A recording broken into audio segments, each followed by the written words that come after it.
നമസ്കാരം. സകലമാന കേരളത്തിലേക്ക് സ്വാഗതം. ആദ്യം പ്രധാന തലക്കെട്ടുകൾ.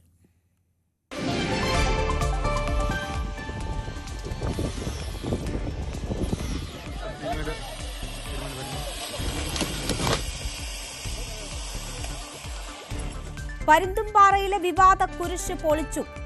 സജിത് ജോസഫിനെതിരെ ക്രിമിനൽ കേസെടുക്കാൻ നിർദ്ദേശം. കയ്യേറ്റത്തിനെതിരെ ശക്തമായ നടപടിക്ക് റവന്യൂ വകുപ്പ്. കെ രാജന്റെ അധ്യക്ഷതയിൽ യോഗം ചേരുന്നു.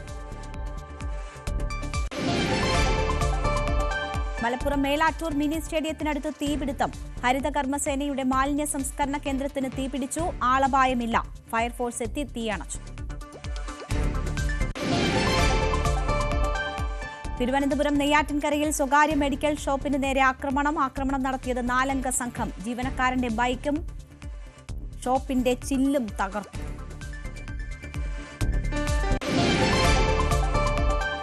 പശ്ചിമ കൊച്ചിയെ ദുരിതത്തിലാക്കി വടുതല ബണ്ട്. വേലിയേറ്റത്തിൽ പ്രദേശത്താകെ വെള്ളം കയറുന്നു. മത്സ്യത്തൊഴിലാളികൾക്ക് ആശങ്ക. സഞ്ചാരയോഗ്യമായ വഴിക്കായി എടവനക്കാട് സ്വദേശി റാണിയുടെ പോരാട്ടം. ഓംബുഡ്സ്മാന്റെ ഉത്തരവുണ്ടായിട്ടും പഞ്ചായത്ത് അനുമതി നൽകുന്നില്ലെന്ന് പരാതി. മലപ്പുറം കരുവാരക്കുണ്ടിൽ കടുവയുടെ സാന്നിധ്യം സ്ഥിരീകരിച്ചു. കടുവയെ കണ്ടത് കേരള എസ്റ്റേറ്റിൽ. നാട്ടുകാർ ജാഗ്രത പാലിക്കണമെന്ന് വനം വകുപ്പ്.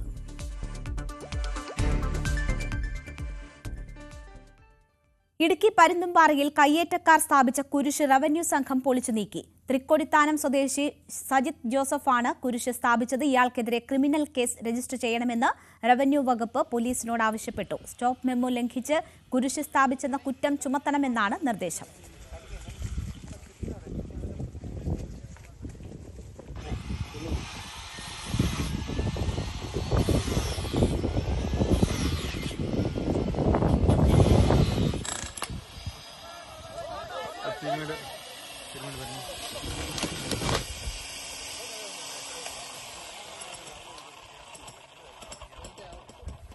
സാഹചര്യങ്ങൾ വിലയിരുത്താൻ റവന്യൂ മന്ത്രിയുടെ നേതൃത്വത്തിൽ ഉന്നതതല യോഗം ചേരുകയാണ്. Principal secretary, land revenue commissioner, joint commissioner, ജില്ലാ കളക്ടർ ഉൾപ്പെടെയുള്ളവർ യോഗത്തിൽ പങ്കെടുക്കുന്നുണ്ട്. വിവരങ്ങളുമായി സാഗർ ചേരുകയാണ്. സാഗർ, വിവാദമായ കുരിശ് പൊളിച്ചു നീക്കിയിരിക്കുകയാണ്. പക്ഷേ നടപടികൾ ഇതുകൊണ്ട് അവസാനിക്കുന്നില്ല എന്നാണ് മനസ്സിലാക്കുന്നത്. ക്രിമിനൽ കേസ് എടുക്കണം എന്നതുൾപ്പെടെയുള്ള നിർദ്ദേശങ്ങൾ റവന്യൂ വകുപ്പിന്റെ ഭാഗത്തു നിന്നും ഉണ്ടാകുന്നു. ഉന്നതതല യോഗം ചേരുന്നു. എന്തൊക്കെയാണ് വിശദാംശങ്ങൾ? രേണുക, ഇടുക്കി പരുന്തുംപാറയിൽ അനധികൃതമായി സ്ഥാപിച്ച കുരിശ് പൊളിച്ചു നീക്കാനുള്ള നടപടികൾ ഇന്ന് ഉച്ചയ്ക്ക് ശേഷമാണ് ആരംഭിച്ചത്. ഇപ്പോൾ കുരിശ് പൊളിച്ചു നീക്കുന്ന നടപടികൾ പൂർത്തിയായി കഴിഞ്ഞു. നമുക്ക് ദൃശ്യങ്ങളിൽ വ്യക്തമാണ് കുരിശ് മറിഞ്ഞു വീഴുന്നത് ഉൾപ്പെടെ നമുക്ക് കാണാം. തൃക്കൊടിത്താനം സ്വദേശി സജിത് ജോസഫാണ് അനധികൃതമായി കയ്യേറ്റ ഭൂമിയിൽ കുരിശ് സ്ഥാപിച്ചത്. ഇവിടെയുള്ള 4 നിലയുള്ള 5 കെട്ടിടങ്ങളാണ് സജിത് ജോസഫിനുള്ളത്. ഇതും അനധികൃതമാണ്. ഇതിന് സമീപമായിട്ടായിരുന്നു കുരിശ് സ്ഥാപിച്ചത്. ഇന്ന് രാവിലെ ഈ വാർത്ത മാധ്യമങ്ങളിൽ കൂടി പുറത്തു വന്ന ഉടൻ തന്നെ റവന്യൂ വകുപ്പ് ഇക്കാര്യത്തിൽ നടപടി സ്വീകരിക്കുകയായിരുന്നു. ഉച്ചയ്ക്ക് ശേഷം പീരുമേട് എല്ലാ തഹസിൽദാറിന്റെ നേതൃത്വത്തിലുള്ള സംഘമാണ് കുരിശ് പൊളിച്ചു നീക്കാനുള്ള നടപടികൾക്കായി എത്തിയത്. പോലീസ് ഉദ്യോഗസ്ഥരും ഒപ്പമുണ്ടായിരുന്നു. ഈ കുരിശ് ഇവിടെ സ്ഥാപിച്ചത് കയ്യേറ്റം സംരക്ഷിക്കുന്നതിനുള്ള നടപടിയായിട്ടായിരുന്നു കുരിശ് സ്ഥാപിച്ചതെന്നാണ് അധികൃതർ വ്യക്തമാക്കുന്നത്. ജില്ലാ ഭരണകൂടം ഇവിടെ അനധികൃത നിർമ്മാണങ്ങൾക്ക് ഉൾപ്പെടെ സ്റ്റോപ്പ് മെമ്മോ നൽകിയിരുന്നു. സ്ഥലത്ത് നിരോധനാജ്ഞയും പ്രഖ്യാപിച്ചിരുന്നു. ഇതെല്ലാം മറികടന്നായിരുന്നു ഇവരുടെ കുരിശ് നിർമ്മാണം. ഈ കുരിശാണ് ഇപ്പോൾ പൊളിച്ചു നീക്കിയിരിക്കുന്നത്. ഇതുകൂടാതെ ഇവിടെ സമീപത്തുള്ള അനധികൃതമായി പണിതിട്ടുള്ള കെട്ടിടങ്ങൾക്കെല്ലാം തന്നെ നാളെ മുതൽ സർവേ ആരംഭിക്കും. ഈ സർവേയുടെ അടിസ്ഥാനത്തിൽ ഇത് സർക്കാർ ഭൂമിയാണെന്ന് കണ്ടെത്തിയാൽ ഉടൻ തന്നെ നടപടി സ്വീകരിക്കുമെന്ന് അധികൃതർ വ്യക്തമാക്കിയിട്ടുണ്ട്. ഇത് നിലവിൽ ഏകദേശം 10 അടിയോളം ഉയരമുള്ള കുരിശാണ് ഇന്ന് പൊളിച്ചു നീക്കിയത്. ഇതുകൂടാതെ ഈ കുരിശ് നിൽക്കുന്നത് മഞ്ചുമല വില്ലേജിലെ 441 സർവേ നമ്പറിൽ ഉൾപ്പെടുന്ന ഭാഗത്താണ്. ഇത് രേഖകളിൽ സർക്കാർ ഭൂമിയാണ്. ഇവിടെ തന്നെയാണ്, ഇതിന് സമീപത്ത് തന്നെയായിട്ടാണ് ഈ 4 നിലയുള്ള 5 കെട്ടിടങ്ങളും തൃക്കൊടിത്താനം സ്വദേശി സജിത് ജോസഫ് നിർമ്മിച്ചിരിക്കുന്നത്. ഇതിനുള്ള നടപടികളും വരും ദിവസങ്ങളിൽ ഉണ്ടാകുമെന്ന് തന്നെയാണ് അറിയുന്നത്. രേണുക, ശരി, സാഗറാണ് വിവരങ്ങൾ നൽകിയത്. എന്തായാലും കയ്യേറ്റത്തിന് മറപിടിക്കാൻ നിർമ്മിച്ച ആ കുരിശ് പൊളിച്ചു നീക്കിയിരിക്കുന്നു. ക്രിമിനൽ കേസെടുക്കണം എന്നതുൾപ്പെടെയുള്ള നിർദ്ദേശങ്ങൾ റവന്യൂ വകുപ്പ് നൽകിയിട്ടുണ്ട്. അത്തരം നടപടികളും ഉണ്ടാകും. തുടർ കയ്യേറ്റങ്ങൾ ഒഴിപ്പിക്കുന്നതുമായി ബന്ധപ്പെട്ടുള്ള കാര്യങ്ങളും സാഹചര്യങ്ങളും ഒക്കെ വിലയിരുത്താനായി ഉന്നതതല യോഗം റവന്യൂ മന്ത്രിയുടെ അധ്യക്ഷതയിൽ ചേരുകയാണ്. അതിൽ കൂടുതൽ തീരുമാനങ്ങൾ ഉണ്ടാകുമെന്നും പ്രതീക്ഷിക്കുന്നു.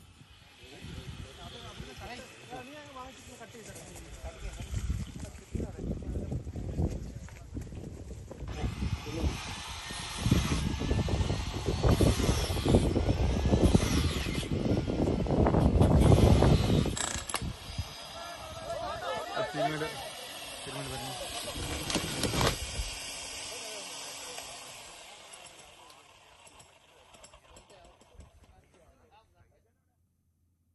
മലപ്പുറം മേലാറ്റൂർ മിനി സ്റ്റേഡിയത്തിനടുത്ത് തീപിടുത്തം. ഹരിത കർമ്മസേനയുടെ മാലിന്യ സംസ്കരണ കേന്ദ്രത്തിനാണ് തീപിടിച്ചത്. ഉച്ചയ്ക്ക് 2:45 അപകടമുണ്ടായത്.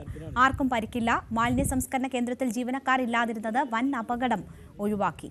പെരിന്തൽമണ്ണ, മഞ്ചേരി, തിരുവാലി സ്റ്റേഷനുകളിൽ നിന്നുള്ള ഫയർഫോഴ്സ് സംഘം 1 മണിക്കൂറിലേറെ പ്രയത്നിച്ചാണ് തീ അണച്ചത്.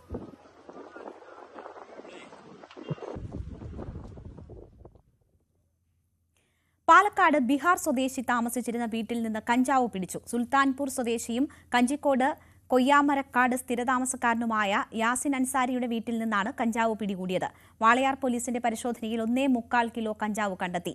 തൊഴിലാളികൾക്ക് വിതരണം ചെയ്യുന്നതിനായി എത്തിച്ച കഞ്ചാവാണിത്. ഇയാൾ കഞ്ചിക്കോട് വസ്തു വാങ്ങി ആഡംബര വീട് നിർമ്മിച്ച് വന്നിരുന്നതായും പോലീസ് പറയുന്നു. മയക്കുമരുന്ന് വ്യാപനം തടയാൻ വളാഞ്ചേരിയിൽ ജാഗ്രതാ സമിതി രൂപീകരിച്ചു. പോലീസ്, എക്സൈസ് വിഭാഗങ്ങളുമായി സഹകരിച്ചാണ് പ്രവർത്തനം. വിവിധ ഭാഷകളിൽ മുന്നറിയിപ്പ് ബോർഡുകൾ സ്ഥാപിക്കാനും തീരുമാനമായി. ഹൈക്കോടതി ഉത്തരവിന് വിരുദ്ധമായി വെടിക്കെട്ട് നടത്തിയതിന് കേസ്. മരട് ദേവീക്ഷേത്രം വടക്കേ ചേരുവാരം ഭാരവാഹികൾക്കെതിരെയാണ് കേസ്.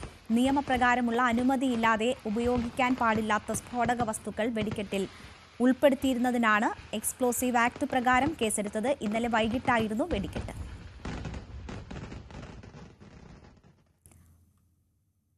തിരുവനന്തപുരം നെയ്യാറ്റിൻകരയിൽ സ്വകാര്യ മെഡിക്കൽ ഷോപ്പിന് നേരെ 4 സംഘത്തിന്റെ ആക്രമണം.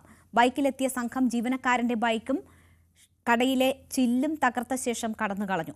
പുലർച്ചെ 2 മണിയോടുകൂടിയായിരുന്നു ആക്രമണം. നെയ്യാറ്റിൻകര ഹോസ്പിറ്റൽ ജംഗ്ഷന് സമീപത്ത് പ്രവർത്തിക്കുന്ന അപ്പോളോ മെഡിക്കൽ ഷോപ്പിലേക്കായിരുന്നു ആക്രമണം നടന്നത്. ബൈക്കിലെത്തിയ സംഘം കടയിലിരുന്ന ജീവനക്കാരനോട് പുറത്തു വരാൻ ആവശ്യപ്പെട്ടു. ഇത് കൂട്ടാക്കാതെ വന്നതോടെ ഷോപ്പിന് പുറത്തിരുന്ന ബൈക്ക് ആക്രമിച്ചു. ശേഷം ഷോപ്പിലെ ഗ്ലാസുകളും അടിച്ചു തകർക്കുകയായിരുന്നു. വല്ലാർപാടം കണ്ടെയ്നർ ടെർമിനലിലേക്കുള്ള റെയിൽവേ പാത നിർമ്മാണത്തിനായി താൽക്കാലികമായി നിർമ്മിച്ച വടുതല ബണ്ട് ഉണ്ടാക്കുന്ന പാരിസ്ഥിതിക പ്രശ്നങ്ങൾ ചെറുതല്ല. ദിവസങ്ങൾ നീളുന്ന വേലിയേറ്റത്തിൽ പശ്ചിമ കൊച്ചി മുഴുവൻ വെള്ളത്തിലാണ്. കായലിലെ മത്സ്യസമ്പത്തിനെ ആശ്രയിച്ച് ജീവിച്ചിരുന്ന മത്സ്യത്തൊഴിലാളികളും ദുരിതത്തിലാണ്. കൊച്ചിയെ വെള്ളത്തിൽ മുക്കുന്ന വടുതല ബണ്ട് പൊളിക്കാനുള്ള ആവശ്യത്തിന് വർഷങ്ങളുടെ പഴക്കമുണ്ട്. മണ്ണും എക്കലും നിറഞ്ഞ കായലിന്റെ ആഴം കുറഞ്ഞതോടെ വലിയ മത്സ്യസമ്പത്താണ് നാമാവശേഷമായത്. മീൻ പിടിച്ച് ഉപജീവനം നടത്തിയിരുന്ന മത്സ്യത്തൊഴിലാളികളൊക്കെയും ദുരിതത്തിലാണ്. ബണ്ട് പൊളിച്ചു കിട്ടുന്ന മണ്ണിന്റെ റോയൽറ്റിക്ക് കൊച്ചിൻ പോർട്ട് ട്രസ്റ്റ് മുറവിളി കൂട്ടുമ്പോൾ തങ്ങളുടെ നഷ്ടപരിഹാരം ആര് തരുമെന്നാണ് മത്സ്യത്തൊഴിലാളികൾ ചോദിക്കുന്നത്. സാധാരണ മത്സ്യത്തൊഴിലാളികൾ മുതൽ ചെമ്മീൻ കെട്ടി വ്യവസായികൾ വരെ ബണ്ട് മൂലം ദുരിതത്തിലാണ്. ഈ പാലം വന്നതോടെ തന്നെ ആകെ കഷ്ടമായി. അതിപ്പോൾ അന്നേരം തന്നെ മണ്ണ് മാറ്റിയിരുന്നെങ്കിൽ കുറേ കൂടി മെച്ചമായിരുന്നാനെ ഇങ്ങനെ ഈ ചേറടിഞ്ഞു കൂടില്ലായിരുന്നു.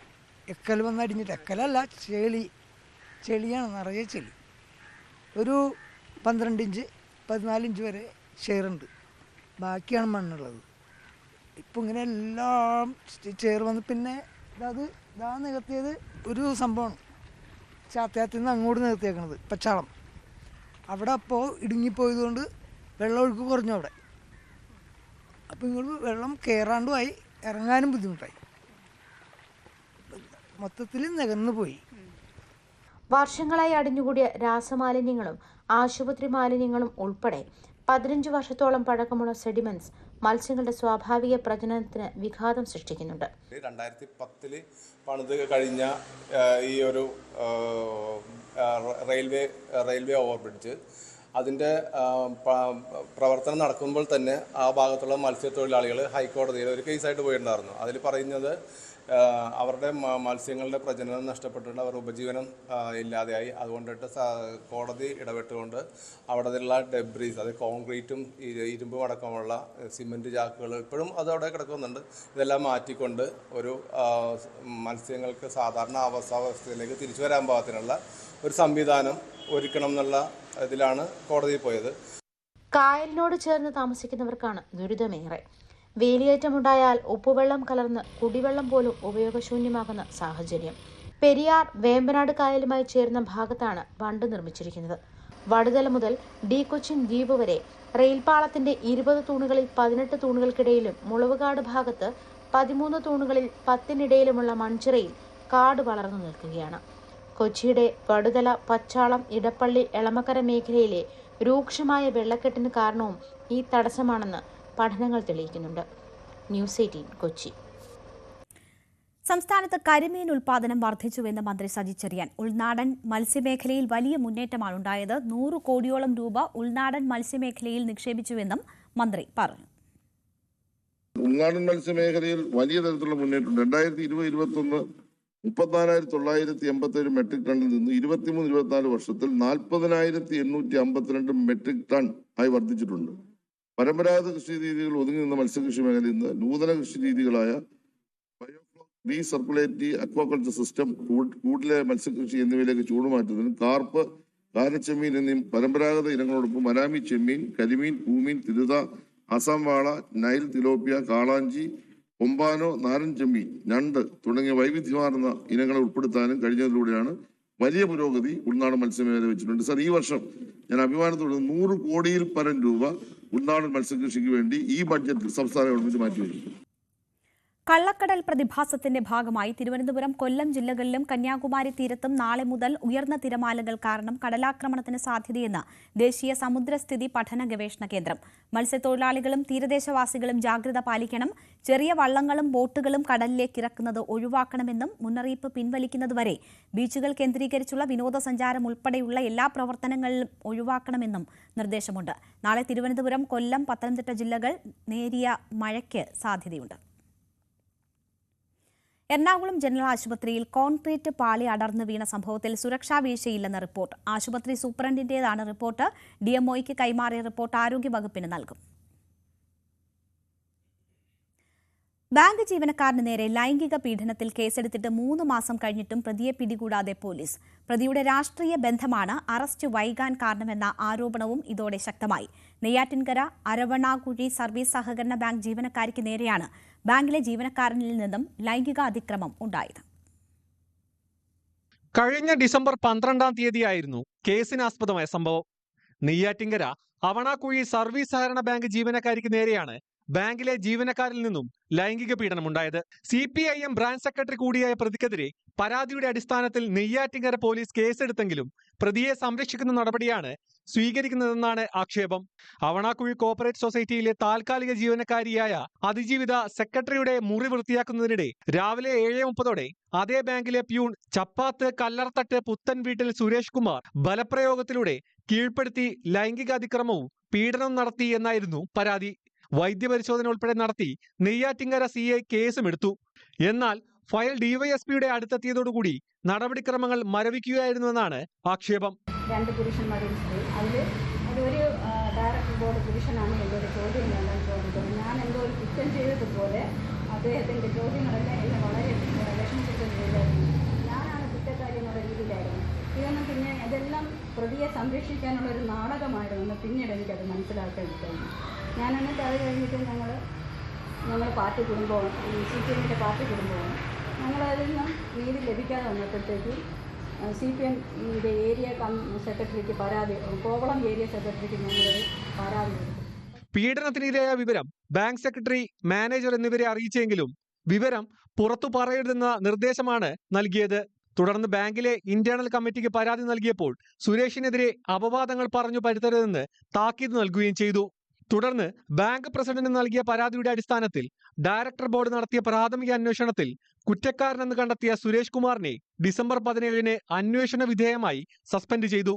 സുരേഷിനെ സംരക്ഷിക്കുന്ന ബാങ്ക് മാനേജറും സെക്രട്ടറിയും ഒത്തുചേർന്ന് ഒരു പരാതി ഡയറക്ടർ ബോർഡിന് നൽകിയ ശേഷം അന്നേ ദിവസം തന്നെ പരാതിക്കാരിയെ ജോലിയിൽ നിന്നും പുറത്താക്കുകയും ചെയ്തു. ബാങ്കിൽ നിന്നും നീതി ലഭിക്കില്ലെന്ന് ഉറപ്പായതോടെയാണ് നെയ്യാറ്റിൻകര പോലീസിൽ പരാതി നൽകിയത്. വിദ്യാർത്ഥികളായ 2 പെൺമക്കളും രോഗിയായ ഭർത്താവും അടങ്ങുന്ന നിർധന കുടുംബത്തിന്റെ ഏക വരുമാനം ഇല്ലാതാക്കിയെന്നും പാർട്ടി കുടുംബാംഗം കൂടിയായ പരാതിക്കാരി മുഖ്യമന്ത്രിക്ക് നൽകിയ പരാതിയിൽ പറയുന്നു. മുഖ്യമന്ത്രിയിൽ നിന്നും കാര്യമായ ഒരു ഇടപെടൽ ഉണ്ടാകുമെന്ന പ്രതീക്ഷയിലാണ് പരാതിക്കാരിയും കുടുംബവും. ന്യൂസ് 18 നെയ്യാറ്റിൻകര. ഇടുക്കിയിൽ ഇതര സംസ്ഥാന തൊഴിലാളിയായ സ്ത്രീയെ ദുരൂഹ സാഹചര്യത്തിൽ മരിച്ച നിലയിൽ കണ്ടെത്തി. മധ്യപ്രദേശ് സ്വദേശിനി സരസ്വതിയാണ് മരിച്ചത്. കൊലപാതകമെന്നാണ് സംശയം. സരസ്വതിയുടെ ഭർത്താവ് രാജേഷ് താക്കൂർ പോലീസ് കസ്റ്റഡിയിലാണ്. കഴിഞ്ഞ രാത്രിയിൽ ഇരുവരും മദ്യപിച്ച് വഴക്കുണ്ടാക്കിയിരുന്നു. ഭാര്യയെ രാജേഷ് മർദ്ദിച്ചതായാണ് സൂചന. ഇയാളെ ചോദ്യം ചെയ്തു വരികയാണ്. കണ്ണൂർ ഊരത്തൂരിൽ 37-കാരി മരിച്ച നിലയിൽ. വയനാട് തവിഞ്ഞാൽ സ്വദേശിനി രജനിയാണ് മരിച്ചത്. കശുവണ്ടി ശേഖരിക്കുന്ന ജോലിക്ക് ഭർത്താവിനൊപ്പം എത്തിയതായിരുന്നു. തോട്ടത്തിലെ ഷെഡിലായിരുന്നു താമസം. ഇവിടെയാണ് ഇന്ന് രാവിലെ മൃതദേഹം കണ്ടെത്തിയത്. സഞ്ചാരയോഗ്യമായ വഴിക്കായി വർഷങ്ങളായി പോരാടുകയാണ് എടവനക്കാട് സ്വദേശി റാണി. വയോധികയായ അമ്മയെ ആശുപത്രിയിൽ കൊണ്ടുപോകാൻ പോലും വഴിയില്ലാത്ത അവസ്ഥയാണ്. ഓംബുഡ്സ്മാന്റെ ഉത്തരവുണ്ടായിട്ടും പഞ്ചായത്ത് അനുമതി നൽകുന്നില്ലെന്നാണ് പരാതി.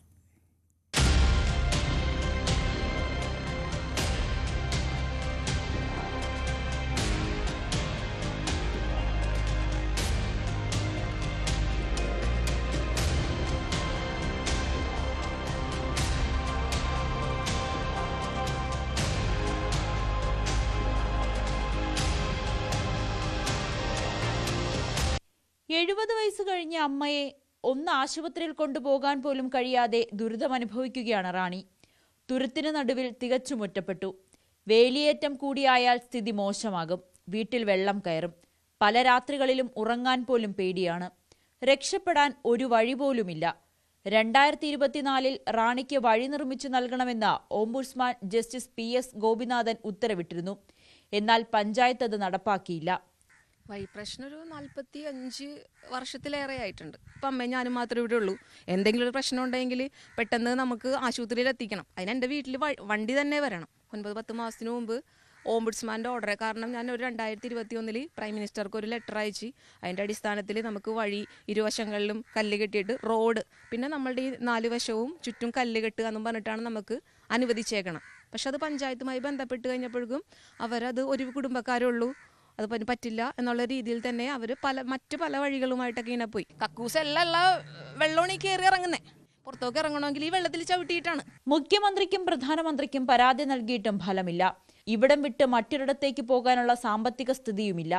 എടവനക്കാട് പഞ്ചായത്തിലെ 7ാം വാർഡിലാണ് റാണിയും അമ്മ കുഞ്ഞമ്മയും താമസിക്കുന്നത്. പഞ്ചായത്ത് റോഡിൽ നിന്നും 150 മീറ്റർ ഇരുവശവും ചിറകെട്ടി റോഡ് നിർമ്മിക്കുകയും മരപ്പാലം മാറ്റി കലിങ്കുപാലം നിർമ്മിക്കുകയോ ചെയ്താൽ മാത്രമേ പ്രശ്നത്തിന് പരിഹാരമുണ്ടാകൂ. ഒരു കുടുംബത്തിന് മാത്രമായി വഴി നിർമ്മിക്കാൻ കഴിയില്ലെന്നാണ് പഞ്ചായത്തിന്റെ നിലപാട്. ന്യൂസ് 18 കൊച്ചി. കാടിറങ്ങുന്ന വന്യത.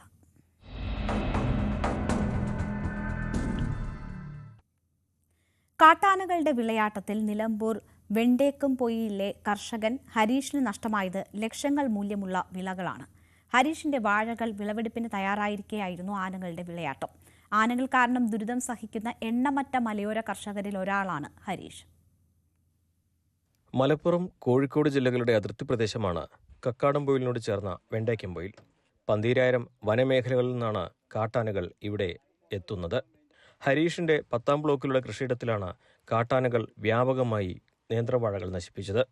2 ആഴ്ചയ്ക്കുള്ളിൽ കുലച്ചതും കുലയ്ക്കാറായതുമായ 500ഓളം നേന്ത്രവാഴകളാണ് കാട്ടാനകൾ ചവിട്ടി മെതിച്ചത്. 10ാം ബ്ലോക്കിൽ പാട്ടത്തിനടുത്ത ഭൂമിയിൽ കൃഷി ചെയ്ത 2000 വാഴകളിൽ 500ഓളം വാഴകൾ ഇതിനോടകം ആനകൾ നശിപ്പിച്ചു.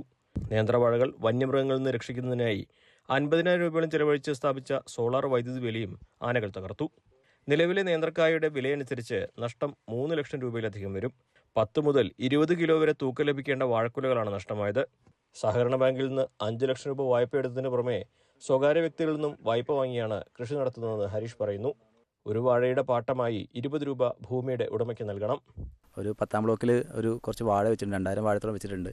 അതിൽ ആന ഇറങ്ങിയിട്ട് ഒരു 10-15 ദിവസം കൂടുമ്പോൾ ഇങ്ങനെ ആനകൾ വരും, നശിപ്പിക്കുകയാണ്. കുറച്ച് പൈസ കടവും കാര്യങ്ങളൊക്കെ ആയിട്ട് ലോണും കാര്യങ്ങളൊക്കെ എടുത്ത് ചെയ്താണ്. 2 ദിവസം 3 ദിവസം കൂടുമ്പോൾ ആന ഇറങ്ങും. ഒരു 500 വാഴയുടെ അടുത്ത് ഏകദേശം എനിക്ക് നഷ്ടം വന്നിട്ടുണ്ട്. ഏകദേശം എനിക്ക് 4 ലക്ഷം രൂപ എനിക്ക് ഈ തോട്ടത്തിന് ചിലവായിട്ടുണ്ട്. ഒരുപാട് പൈസ നഷ്ടങ്ങളും കാര്യങ്ങളും സംഭവിച്ചിട്ടുണ്ട്. വാഴയ്ക്ക് 6 തവണ വളപ്രയോഗം വേണം. കൂടാതെ ജലസേചനവും.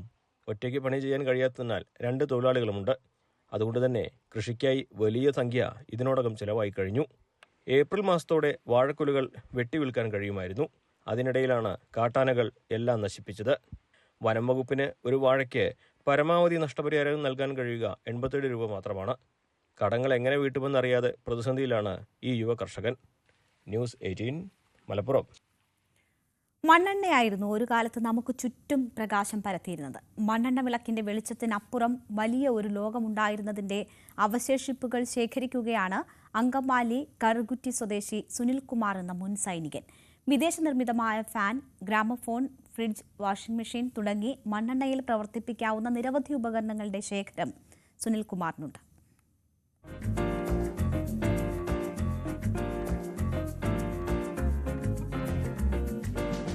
മണ്ണെണ്ണയിൽ പ്രവർത്തിച്ചിരുന്ന പഴയകാല ഉപകരണങ്ങൾ കണ്ടെത്തി അവ സൂക്ഷിച്ചു വരികയാണ് കറുകുറ്റി സ്വദേശി സുനിൽകുമാർ.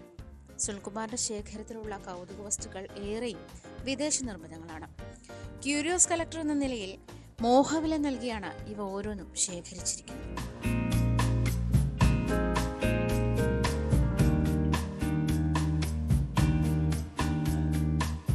മാസങ്ങളോളം അന്വേഷണം നടന്നാണ് ഇപ്പോൾ ശേഖരത്തിലുള്ള കൗതുക വസ്തുക്കൾ സ്വന്തമാക്കിയത്.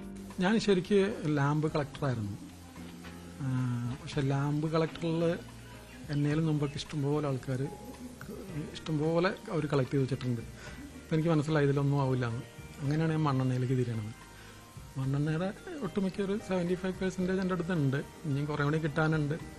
കുറേയൊക്കെ തപ്പി നടക്കണം. ഇത് വർഷങ്ങൾ പിന്നാലെ നടന്നാലാണ് ഒരെണ്ണം കിട്ടുക.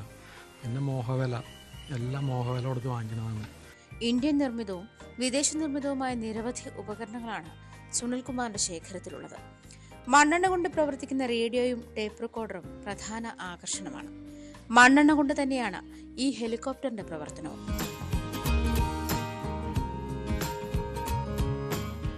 ഇതിനു പുറമെ അവൻ, fridge, washing machine, cooking range, ലൈറ്റുകൾ, മോട്ടോർ ഘടിപ്പിച്ച സൈക്കിൾ ഇവയെല്ലാം സുനിൽകുമാറിന്റെ ശേഖരത്തിലുണ്ട്. ഈ പെട്രോളിലോടുന്ന ബങ്കിയും സുനിലിന്റെ നിർമ്മിതിയാണ്.